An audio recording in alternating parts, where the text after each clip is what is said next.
The city of Virelion never slept. Neon lights painted the sky in pink and blue, and ships hummed above the skyline. It was a city of trade, power, and secrets. The kind of place where no one cared if you lived or died, unless you had money. Among the crowds of aliens, robots, and humans moving fast through the glowing streets, a small figure sat near the corner of a metal bridge. She was a thin girl with silver skin and glowing blue eyes. Her name was Lyra. She looked like she was 12, but no one really knew her age. She was from the planet Velthra, a world destroyed years ago in the galactic wars. Now, she lived alone, sleeping under old cargo ships, begging near market gates, and hiding from patrol drones that chased the poor away. Every night she watched the sky. She had never been off-world, but she dreamed of it. She used to whisper to herself, "Someday I'll see the stars not from below, but from a ship window." But dreams were for those who could afford them, and Lyra could barely afford to eat. The wallet that night, the air smelled like ozone and fuel. Crowds gathered near the central transport hub, the place where high diplomats arrived. The Galactic Council was meeting in Virelion that week, and powerful people were everywhere. Security drones floated in the air, scanning faces. Guards in black armor watched every corner. Lyra wasn't supposed to be there, but hunger made her brave. She knew tourists dropped food coupons or credit chips sometimes, so she walked quietly between the crowd, her bare feet making no sound on the steel floor. That's when she saw it. A small black wallet lying near the docking gate. No one seemed to notice it. People were too busy taking photos or shouting. Lyra picked it up quickly and looked around. The wallet was heavy, too heavy for money. When she opened it, her eyes widened. Inside were golden diplomatic cards, a holo badge, and an ID chip, glowing with the seal of the Galactic Council. Her heart started to pound. She had heard stories. If you stole from the council, they erased you. Not jailed, not fined, erased. She closed the wallet fast and looked around. A tall alien in a white cloak was searching the ground near the docking gate. His face was stern, his eyes glowing amber. Everyone kept a distance from him. Even the guard stood straighter when he spoke. That's when she realized the wallet belonged to him. A council diplomat. The choice Lyra's mind raced. If she returned it, maybe he'd reward her. If she kept it, she could sell one of the gold cards and live for months. But she had been caught stealing before. Once, a street guard broke her arm for taking a bread roll. Another time, she was chased by drones for picking up a broken device. If she went near the diplomat, she could die. Her small hands trembled as she hid in the shadows of a supply crate, watching the man. He was speaking in a low, calm voice to a guard, frustration hidden behind his formal tone. "That wallet contains private codes," he said. "If it's lost, entire trade routes could collapse." Lyra bit her lip. "Trade routes," she whispered. It wasn't just a wallet. It was something important. She took a deep breath, clutching it to her chest. The return. When the crowd began to move away, she stepped out slowly. Her voice was quiet, shaking. "Sir, excuse me."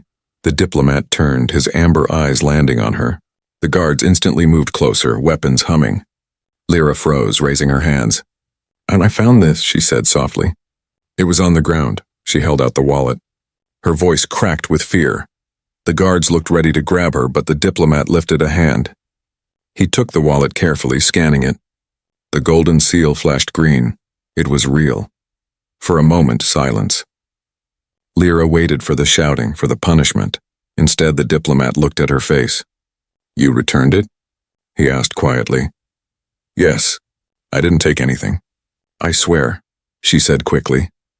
The diplomat looked at her trembling hands, the torn fabric of her clothes, and the bruises on her arm. He could tell she had nothing, yet she had chosen honesty. He didn't speak for a few seconds. Then he turned to his guards. "Stand down." They obeyed. He looked back at Lyra, eyes softer now. "What is your name, child?" "Lyra." "And what do you want, Lyra?" "Nothing," she said. "Just don't send the drones after me." The diplomat stared at her for a long time, then did something that made everyone nearby stop and whisper. He knelt down, a galactic diplomat, bowing in front of a street girl, the Hook. "You've done something most beings wouldn't," he said. "You returned something more valuable than you can imagine. For that, I owe you a debt." The guards looked shocked. Diplomats never said that, not to anyone below their rank. Lyra blinked. A debt? Yes, he said. And when I repay it, the entire galaxy will know your name. Lyra didn't understand. She only knew that his tone wasn't a threat. But behind him, one of the guards frowned and quietly tapped his communicator. Sir, he whispered, you shouldn't trust her. She's Velthran. That species is restricted. The diplomat's eyes darkened. Restricted or not, he said. She just proved she has more honor than half the council. Lyra didn't know then, but returning that wallet had started something that would soon shake the galaxy. The next morning, Virelon's twin suns rose over the skyline, casting gold light across the metal towers. The city was loud again, ships roaring, traders shouting, and drones scanning the streets. But somewhere deep in the industrial district, a small alien girl woke up feeling strange. Lyra had slept behind an old cargo container, but her mind was full of the image of the diplomat kneeling before her. She had never seen anyone from the upper worlds act like that. They didn't even look at people like her, let alone speak kindly. Yet he had looked into her eyes and said he owed her a debt. She didn't believe it, not really. Words were cheap in this city. Still, something about his voice had felt real. When she walked through the market that day, some vendors whispered as she passed. Others stared. She noticed a few guards following her from a distance. Usually they ignored her unless she was stealing. Today they were watching. In the center of the market, a hologram flickered on above the fountain. It showed the same tall diplomat from last night, his cloak shining white, the seal of the Galactic Council bright behind him. His name appeared on the screen. Ambassador Kale Dren, human representative to the Council. He was giving a public statement.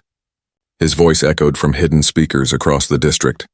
Last night, a young citizen of Virelon returned an item of great diplomatic value. She showed honesty and courage in a time when corruption runs deep. Her act has reminded us of something many have forgotten. Honor does not depend on rank or species. Lyra's mouth fell open. People stopped to listen. Some laughed, others looked confused. A few clapped softly. No one knew who he was talking about except her. He continued, To that child, wherever you are, I extend my protection. Report to the council embassy and you shall not go hungry again. The hologram faded. Lyra stood frozen. Protection? Embassy? Food? Those words didn't belong in her world. She touched the edge of the glowing fountain, thinking, it had to be a trick. Maybe they wanted to arrest her. Maybe this was how they found street kids for experiments. She had heard stories about missing children taken by government ships. Still, her stomach growled. She hadn't eaten since yesterday morning. Hours later, she found herself standing outside the council embassy. The building shimmered like glass under the sun, surrounded by guards and drones. Everyone entering wore clean suits or diplomatic robes. No one looked like her. She almost turned away, but then she saw him again, Ambassador Kale, walking down the steps with two officers. He saw her immediately, as if he had been expecting her. He smiled. Lyra, she hesitated, ready to run. You remember me? Of course. I keep my promises. One of his officers whispered, Sir, the press is watching. Bringing her inside might cause a scene. Kyle looked at him sharply, then let them watch. He placed his hand gently on Lyra's shoulder and guided her through the main gates. The crowd gasped. Cameras flashed. Reporters shouted questions, but Kale ignored them. Inside, everything smelled like flowers and ozone. Robots moved quietly, cleaning polished floors. The air was cool, calm, too calm for Lyra's liking. She stared at everything with wide eyes. Kale led her into a private chamber. Sit, please. She sat on the edge of a soft chair, afraid she might stain it with her dirty clothes. He sat across from her. You risked much last night. You could have sold my wallet, yet you didn't. Why? Lyra shrugged. I don't know. I guess it felt wrong. He studied her. And no one taught you that? No one teaches us anything on the streets, she said quietly. We just survive. Kale looked down at his hands. For the first time, he seemed tired. When I joined the council, I thought I could make a difference. But the truth is, our galaxy is built on walls. High walls. Species like yours, Velthran, are left outside those walls. Her chest tightened. Because they think we're dangerous. Because they fear what they don't understand, he said. But you reminded me that honor can come from anywhere. I want to change that, Lyra blinked. You can't change the galaxy, he smiled slightly. Watch me." Just then the door slid open. A tall alien woman with purple skin entered, wearing a council insignia. She looked angry. "Ambassador Dren, the council has summoned you immediately. Your broadcast has caused unrest. The Velthron are a restricted species. Helping one could be seen as treason." Kyle stood calmly. "If telling the truth is treason, then I accept it." The woman frowned, lowering her voice. "You're risking your position. The High Chair will not tolerate this." He turned to Lyra. "Stay here. Do not speak to anyone but my assistant, no matter what you hear." Then he walked out, leaving her alone in the silent room. For the first time, Lyra realized the weight of what was happening. The diplomat wasn't just helping her. He was challenging something far bigger. Through the glass wall, she saw ships rising into the orange sky. Her reflection looked small, fragile, but behind her guards whispered, and she could feel the tension in the air. Something had shifted. She thought about running again, but she didn't. Something deep inside her said that leaving now would change nothing. Staying might change everything. Outside, news channels replayed the hologram of Kale's speech across 1,000 worlds. Some called him a hero, others a traitor, and everywhere, one question spread like fire through the networks. Who is the alien child that made a galactic diplomat defy the council? Lyra didn't know the answer yet.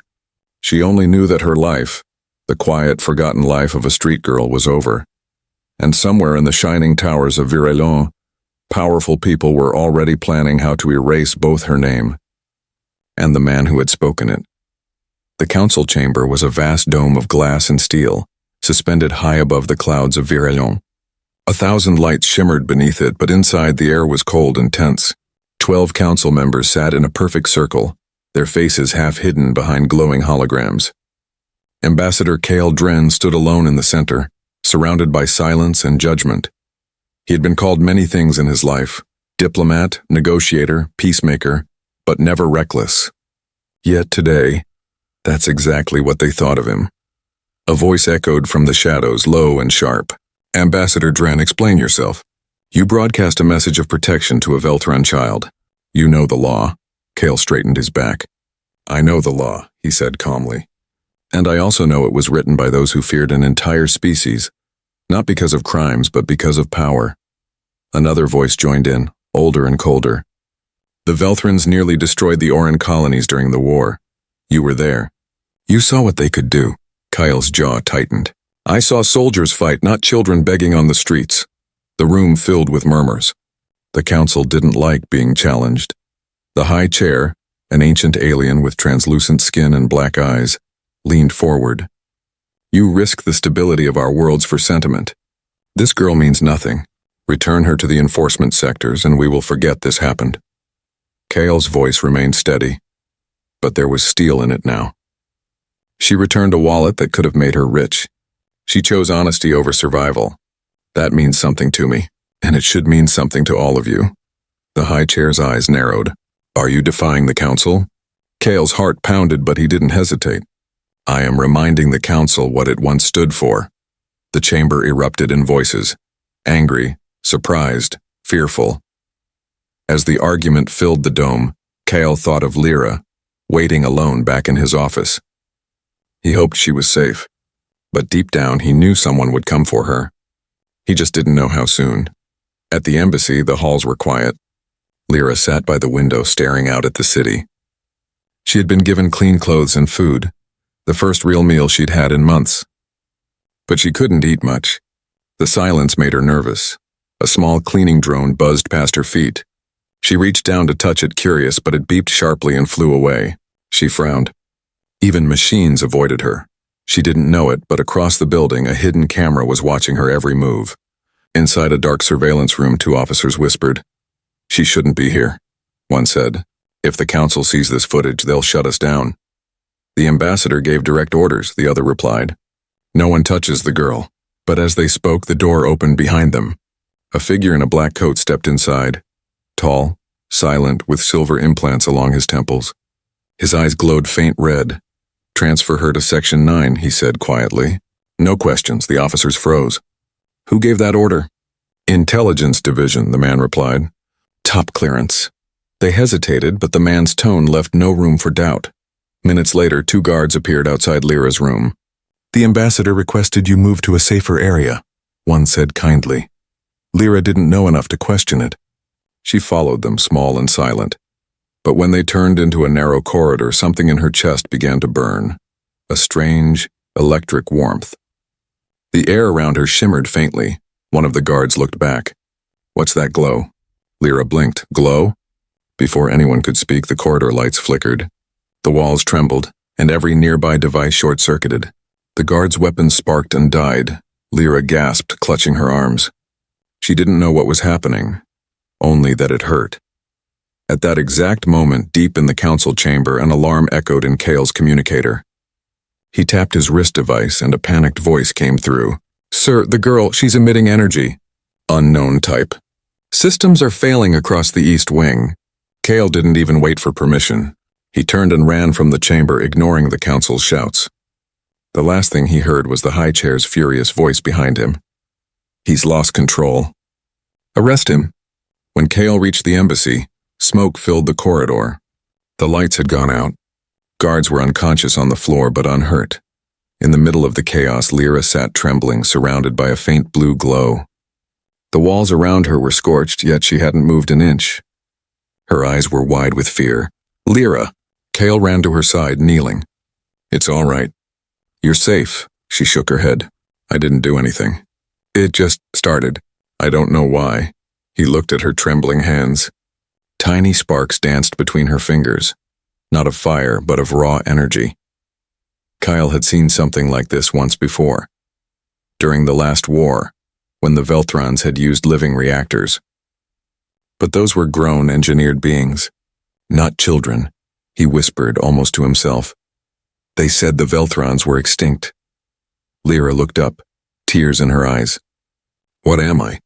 Kale took a slow breath. "You're alive. That's all that matters right now." Sirens blared outside. Dozens of security drones approached. Kale helped her to her feet. "They'll come for you," he said quickly. "The council won't let this go." She nodded, voice shaking. "Then where do we go?" He looked toward the stars visible through the glass ceiling. "Somewhere they can't find us." The embassy doors exploded open. Armed guards poured in, shouting. Kale turned, pulling a small device from his belt. "Hold on!" A flash of blue light filled the hall, and in the blink of an eye, they were gone. Only a scorched floor and a faint echo of energy remained. Far above the city, a cloaked transport ship drifted silently through the clouds. Inside, Lyra sat beside Kyle, still trembling, the stars reflecting in her wide blue eyes. She whispered, "They'll chase us." Kyle nodded. "Yes, but now they're chasing the truth." Lyra frowned. "What truth?" He looked out the window, his face grim. "That you might be the last Veltron, and the only one who can prove what really happened to your people." The ship disappeared into the darkness of space, leaving Virelon behind. And somewhere, in the vast halls of the council, a secret file flickered open for the first time in years, marked only with one word: Project Lyra. Stars drifted like silver dust beyond the glass window of the small transport ship. The hum of the engines was soft and steady, but inside the cabin, Lyra couldn't stop shaking. She sat wrapped in a thermal blanket, staring at her glowing hands. The faint blue light still pulsed under her skin, fading and returning like a heartbeat that wasn't hers. Ambassador Kale sat across from her, eyes fixed on the ship's console. His face was calm, but his mind wasn't. Every few seconds he checked the radar, expecting to see council ships appear behind them. He had broken every law that bound a diplomat. Now he was an outlaw with a child the galaxy wanted captured, or worse. Lyra whispered, "I didn't mean to hurt anyone." Kale turned to her. "You didn't. The energy pulse only knocked out systems. No one was injured, but I made it happen," she said softly. "I didn't even try, it just came out." Kale leaned forward. "Do you remember anything from before the streets? Any place, anyone who looked like you?" She shook her head. "No, only noise, fire, and running. I used to dream about a white room. Sometimes I saw people in masks." Kyle frowned. "A lab?" Lyra nodded slowly. "Maybe, I think they used to call me a number." That confirmed his fear. She wasn't just some survivor of the Velthran Wars. She had been made, engineered. He stood, pacing the narrow cabin.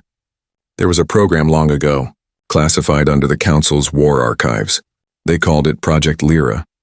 It was supposed to create energy-reactive beings, living conduits that could power fleets, heal soldiers, or destroy cities.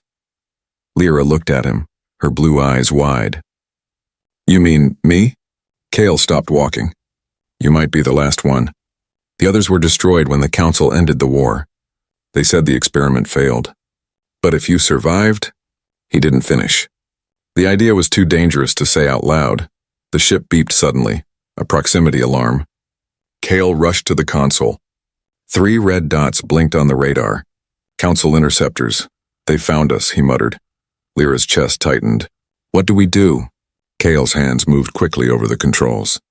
"We can't outrun them in open space. I'm taking us into the debris field." The stars outside shifted as the ship dove toward a thick cloud of shattered metal and rock, remains of an ancient battlefield. Thousands of broken ships floated silently like ghosts of a forgotten war. The ship shook as they entered the field. "Hold tight," Kyle said. Blasts of plasma fire streaked past them. The interceptors were fast, but the debris gave Cale cover. He weaved through twisted hulls and broken satellites using every bit of his piloting skill. Lyra closed her eyes. She could feel the tension in the air, the hum of the engines, the pulse of the energy around her. And then she felt something else. The ships behind them closing in, she whispered. "I can sense them." Kyle didn't look back. "How?" "I don't know," she said. "It's like..." "I can feel their power cores. They're moving together like a pattern." Cale took a quick breath. "If you can sense them, maybe you can disrupt them." Lyra hesitated. "What if I destroy them?" "Then they'll destroy us first," he said.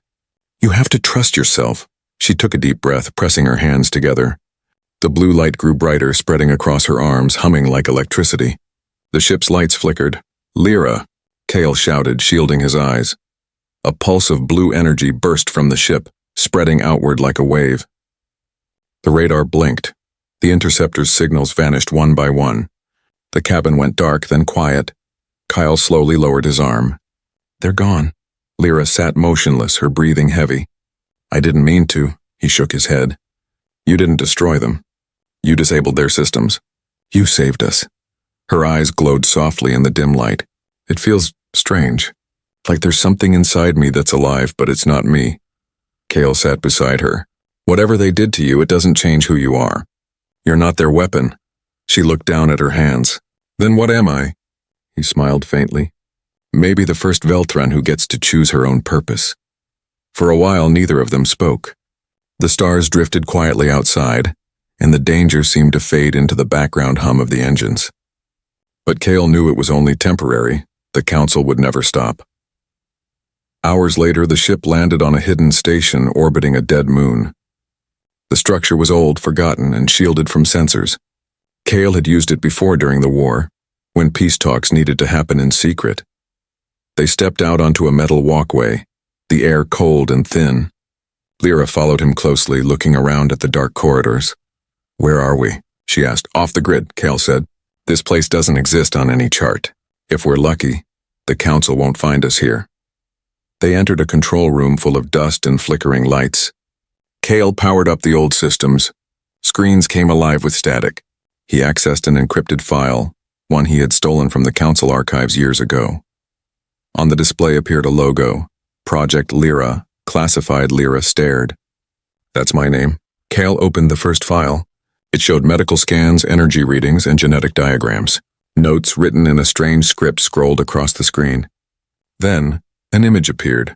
A photo of a young scientist smiling at a small silver-skinned child in a lab. Lyra gasped.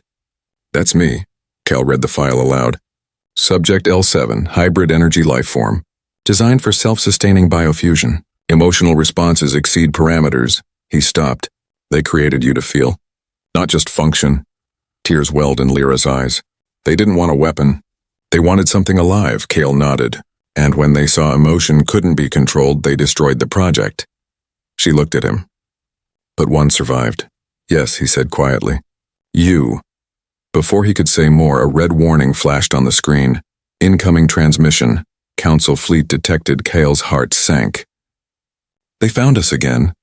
Lyra wiped her eyes, standing straighter now. The fear was still there, but something stronger burned behind it. Determination. Then we stop running, she said softly. If they want to find me, they'll have to see what I really am. Kyle looked at her, the faint blue light glowing around her like a rising storm. For the first time, he saw not a lost child, but the spark of a force that could change the fate of worlds. The hum of the approaching fleet echoed in the distance, and Kale whispered, "Then the galaxy is about to remember your name." The old moon trembled beneath the weight of distant thunder. Outside the station's metal shell, the void shimmered with light. Dozens of council ships emerging from hyperspace. Their engines glowed crimson, surrounding the dark moon like a trap tightening in silence. Inside the hidden base, Kale stood by the main screen, watching the fleet close in. His jaw clenched. They've deployed half a division for one child. Lyra stood beside him, her silver skin reflecting the blinking lights. "They think I'm dangerous," she said quietly. He looked at her. "You're not. You're only what they made you to be." She turned her gaze to the stars. "Then maybe it's time I find out what that is." Kyle wanted to argue, but there was something in her eyes, a steady resolve, calm and unafraid. She was no longer the street girl who trembled under neon lights. She was something else now, something the council didn't understand. An alarm blared across the control room. "Perimeter breached," the computer warned. "Enemy boarding parties incoming." Kyle grabbed his sidearm and handed a small wristband to Lyra. "This will shield your energy signature for a few minutes. Stay behind me." Lyra shook her head. "No, if I keep hiding, they'll never stop. I have to show them the truth." Before he could respond, the walls shook as explosions echoed through the corridors. The sound of metal boots grew louder. The station's lights flickered and went red. Kyle pulled her into cover as the first wave of soldiers stormed the hall. Energy bolts ripped through the air. Kale fired back with precise control, taking down 1, 2, 3 soldiers, but there were too many. Lyra watched, her heart racing. She didn't want anyone to die, but she could feel their fear pressing against her mind like a weight. The air pulsed with the tension of their weapons. She felt the heat of every plasma round, the vibration of each impact. And then, something inside her woke up. Her skin shimmered with blue light. Kyle turned to her, startled. "Lyra, no," but it was too late. A wave of energy exploded outward. It wasn't a blast. It was a pulse of light that rolled through the corridors like water through air. The soldiers froze where they stood, their weapons turning dark. The lights went out completely, replaced by the soft glow from Lyra's skin. The silence afterward was heavy, unreal. Kale looked around. The soldiers were still breathing, eyes open but paralyzed.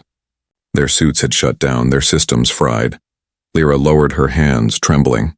"I didn't want to hurt them." "You didn't," Kale said, staring in awe. "You disabled everything within 50 meters. You're controlling energy itself." Lyra stared at her glowing palms. "I don't understand how." Kale stepped closer. "They said Project Lyra failed, but I think it succeeded in a way they never expected. They created life that could feel. And that's what made you different. You're not a weapon. You're connection." Before Lyra could reply, a voice echoed from the comms, cold and familiar. "Ambassador Dren, you have committed high treason. Surrender the Velthran subject immediately." Kyle froze. "That voice?" Lyra frowned. "Who is it?" "It's Admiral Varen," Kale said bitterly. "He was in charge of the experiments. He's the one who shut Project Lyra down." The voice continued, calm and cruel. "You think you can hide behind a child's innocence, Kale? She's a creation, not a person. You know what she's capable of." Kale pressed the comm button. "I know exactly what she's capable of. That's why you're afraid." "Afraid?" Varen's voice turned sharp. "You saw what her kind did during the war. You think that energy can be contained? You're risking the galaxy for your guilt." Kale's tone hardened. "And you're risking your soul for your fear." The transmission cut. Lyra looked at Kale. "He'll kill us." He nodded grimly. "Then we make it count." Outside the station, the council fleet opened fire. Beams of plasma tore through the moon's surface, sending clouds of dust and debris into space. The station's shields flared and cracked. Inside, alarms screamed. Kale worked at the control console. "I can reroute power to the engines, get us out of orbit." Lyra placed her hand on the control panel. "Let me try." The systems flickered. For a moment, the console glowed brighter than before, and the engines roared back to life. But then something strange happened. The entire station began to glow from the inside, every wire and conduit lighting up with blue veins of energy. Kyle stepped back, shocked. "Lyra, what are you doing?" "I'm connecting," she whispered. "The station is full of old power lines. I can feel them. They're like threads." Her eyes shone like twin stars. Outside, the station began to move, slowly turning toward the fleet. Kale realized what she was planning. "Lyra, if you overload the core, you'll destroy yourself." She smiled softly. "Not if I can control it," Kale's voice broke. "Please don't do this," she looked at him. "You said I get to choose who I am. I choose to protect." The words hit him like a punch. The station's outer plates unfolded, revealing massive solar arrays that hadn't worked in decades. Now they blazed with blue light. The council ships hesitated. Sensors across their fleet screamed warnings. Admiral Varen's voice shouted through the comms, "All units retreat." "She's activating a core surge." But it was too late. A brilliant pulse burst from the moon, a wave of pure energy that spread like dawn across the blackness. It wasn't destruction, it was harmony. The wave passed through the fleet, disabling weapons, calming engines, freezing every targeting system. In the silence that followed, the stars seemed to shimmer brighter. Inside the glowing chamber, Lyra floated a few inches above the floor, eyes closed, her body surrounded by light. The station's power reading stabilized, not exploding, not collapsing, balanced. Kale watched, tears burning his eyes. "You did it." Lyra opened her eyes, the light fading slowly. "Did they stop?" He nodded. "They can't fight what they don't understand." She smiled faintly. "Then maybe now they'll listen." Outside, the council ships drifted in silence. No one fired. No one moved. Across the fleet, reports began to flood in. Energy systems purged, weapons disabled, but no casualties. Kyle looked at the girl who had stopped a war without firing a shot. He whispered, "You just changed everything." But somewhere beyond the quiet void, Admiral Varen watched from his flagship, his eyes cold. "So she survived," he murmured. "Then the council will have to create something stronger." He turned to his officers. "Prepare the next phase. The galaxy hasn't seen the last of Project Lyra." And far below, as the moon glowed faintly blue against the dark, Lyra stared into the stars, feeling, for the first time, not like an experiment, but like a living spark in a universe that finally knew her name. The war had not come, but neither had peace. Weeks passed since the blinding pulse from the moon. Across the galaxy, systems were still repairing their fleets, recalibrating their weapons, and questioning what had truly happened. Some called it a miracle. Others whispered it was a warning. But to the forgotten people, the miners on dust planets, the scavengers in floating cities, and the refugees living beneath the glow of plasma towers, a rumor spread like wildfire. A street girl from Virulon stopped the council's army with light from her hands. They didn't know her name. They called her the Star Child, and while the galaxy argued, Lyra was hiding. The old moon station had gone dark again, its power cells empty. Inside, Kale stood over a flickering monitor, scanning the encrypted channels. The council had labeled him a traitor. His name was on every wanted list, his diplomatic status revoked. He had lost everything, except her. Lyra sat near the viewport, watching the stars in silence. The blue glow in her veins had dimmed, but it never truly faded. It pulsed faintly whenever she breathed, as if something alive inside her refused to sleep. Kale finally turned to her. "They've sealed the outer sectors. Every jump gate from here to the core worlds is under surveillance." Lyra didn't move. "They're afraid I'll come back." "They're afraid of what you represent," Kale said softly. "A living being they can't control." She looked down. "I didn't mean to hurt them. I only wanted them to stop fighting." Kyle smiled faintly. "You did more than that. You made them listen, and even if they'll never admit it." He paused, glancing at the console again. "But the council won't stop. They've already begun rebuilding their experimental divisions. I intercepted fragments of communication, something called Phase 2. Lyra's eyes narrowed. "More like me?" He nodded slowly. "Maybe, but they won't make the same mistake twice. Whatever they're building now, it won't have your heart." She stared out into the endless dark. "Then we have to stop them." Kyle sighed. We can't fight an empire. She turned to him, her small voice steady. Then we find the ones who can. 2 days later, they landed on a forgotten mining world orbiting a dying star. The planet was gray and broken, its atmosphere thick with dust. Rusted machines lined the valleys, remnants of a civilization long abandoned. Lyra pulled her hood over her face as they walked through the marketplace.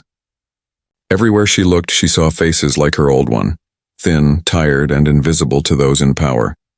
Kale whispered, "This place is full of old war survivors. If anyone remembers what the council did to the Veltrons, they'll be here." They stopped near a trader's stall made of scrap metal and canvas. The merchant was an old reptilian alien with mechanical eyes. When he saw Kale, he frowned. "Ambassador Dren, you shouldn't be here. The council put a price on your head." Kyle nodded. "I'm not here for politics. I'm here for truth." The merchant's gaze shifted to Lyra and his pupils contracted. "Veltron," he whispered. "Impossible." Lyra lowered her hood.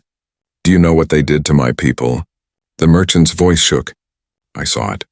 The council told the galaxy the Veltrons destroyed themselves. But it wasn't true.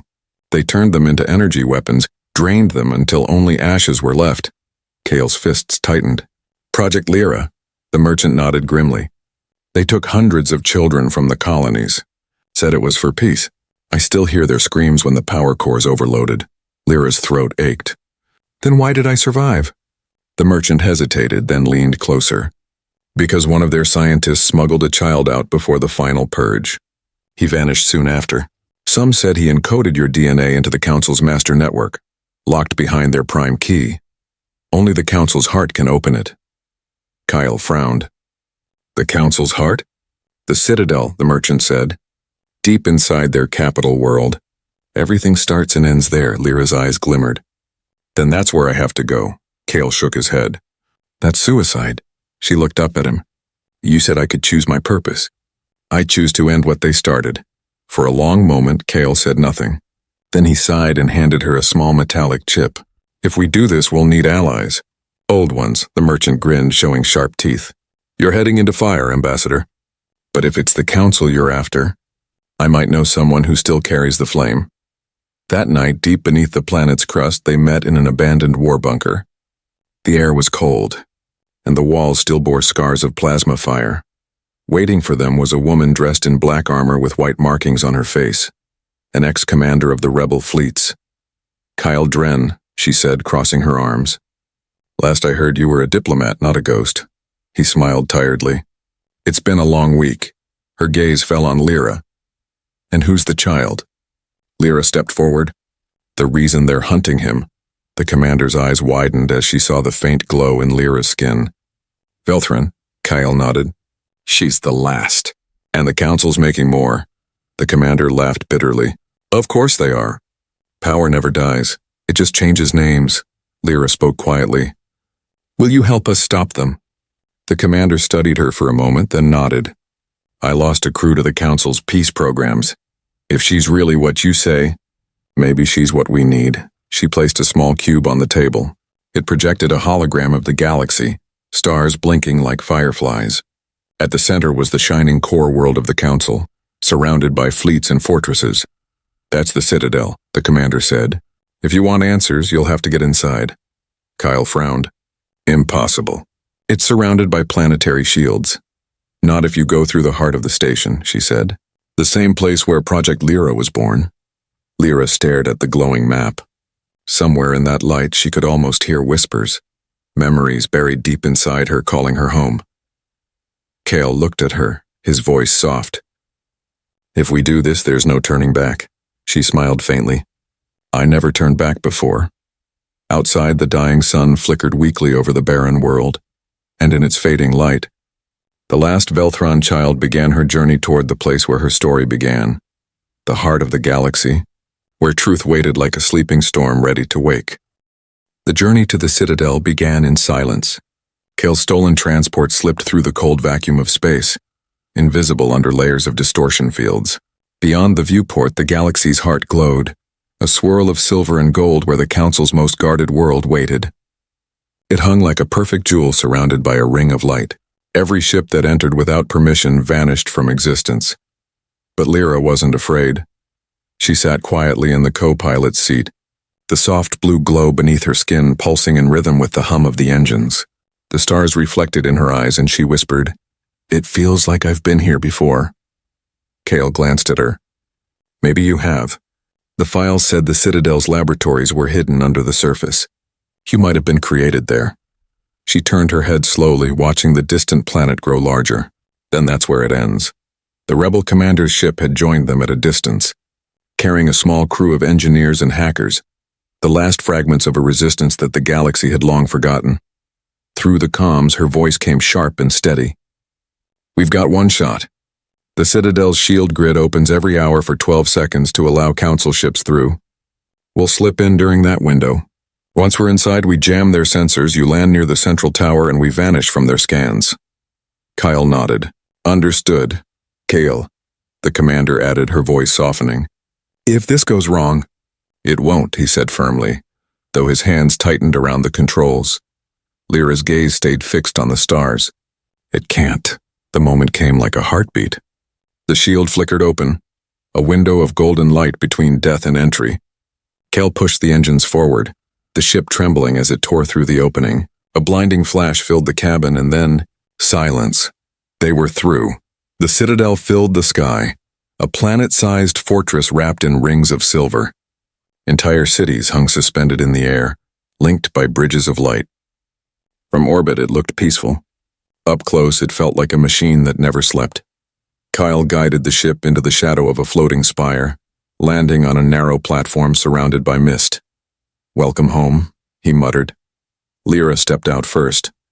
The air was cold and strangely familiar. Beneath the sound of engines and distant machinery she could hear faint whispers, echoes of memories not her own. Kyle followed her into a long corridor lined with white walls and glowing panels. Every step echoed softly. She touched one of the walls and a vision flashed before her eyes. Scientists in silver coats, children sitting inside glowing pods, and a man with tired eyes whispering her name. "Lyra, remember who you are," she gasped and stumbled back. Cale caught her. "What did you see?" "Someone—" "He was trying to save me," Cale frowned. "The scientist who helped you escape. He must have left traces of your memory here." Lyra's voice shook. "He called me his daughter." Cale's eyes widened, but before he could respond, a metallic clang echoed from the corridor ahead. "Guards." He pulled her behind a console as armored soldiers marched in formation. They scanned the area with glowing visors. Cale whispered, "If they find us—" But Lyra stepped forward before he could finish.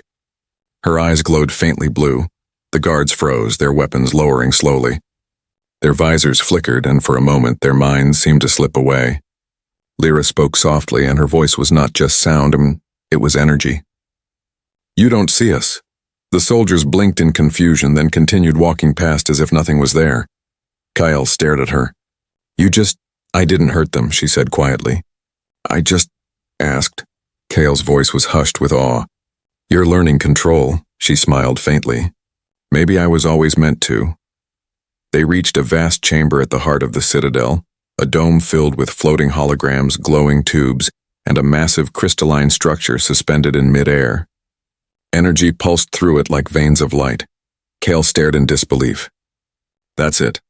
The Council Core. Every decision, every law, every experiment, all stored here." Lyra walked closer, her reflection shimmering on the glass floor. Inside the crystal, she saw images, cities, wars, faces she didn't know, and among them, her own. Then a voice echoed through the chamber. Cold. Familiar. "You shouldn't have come back." Admiral Varen stepped from the shadows, his black uniform gleaming. His eyes burned with the faint red glow of neural implants. Cale raised his weapon. "Varen, I should have known you'd be here." Varen's gaze shifted to Lyra. "And there she is, the lost experiment. You've grown beautifully. A shame you're still just a mistake." Lyra's voice was calm. "I'm not your creation anymore." Varen smiled thinly. "Oh, but you are. Everything you feel, every spark of power, it all began with me. And now it will end with me." He pressed a device on his wrist. The crystal core flared to life, beams of light shooting across the chamber. Lyra screamed as energy surged through her veins. Cale ran forward but was thrown back by a wave of force. Baron laughed. The core recognizes its origin. She's linked to it. She is it. Lyra's hands shook as the air around her vibrated. Stop! Baron stepped closer. You were never a person, child. You're the key that powers this machine. Something inside Lyra snapped. The energy within her surged, not with rage, but with clarity. She remembered the scientist's voice, the warmth in his eyes, the words he whispered before everything went dark. You were made from light, not to destroy, but to choose. She opened her eyes, and they shone brighter than stars. The chamber trembled. Kale shouted, Lyra! Control it! But her voice was calm. I'm not controlling it. I'm freeing it. The crystal core cracked, releasing a wave of white-blue energy that flooded the chamber. The walls peeled apart, revealing the city beyond. The entire citadel lit up, every building glowing as if awakening from a long sleep. Baron screamed, shielding his face as the energy tore through his implants. You'll destroy everything. Lyra looked at him, tears glimmering in her eyes. No, I'll give it life. The light consumed him, not with violence, but with silence. His body dissolved into particles of silver, carried away like dust in the wind. Kale reached out as the floor shattered beneath them. Lyra! She smiled through the blinding light. Tell them. The Velthrons lived with honor.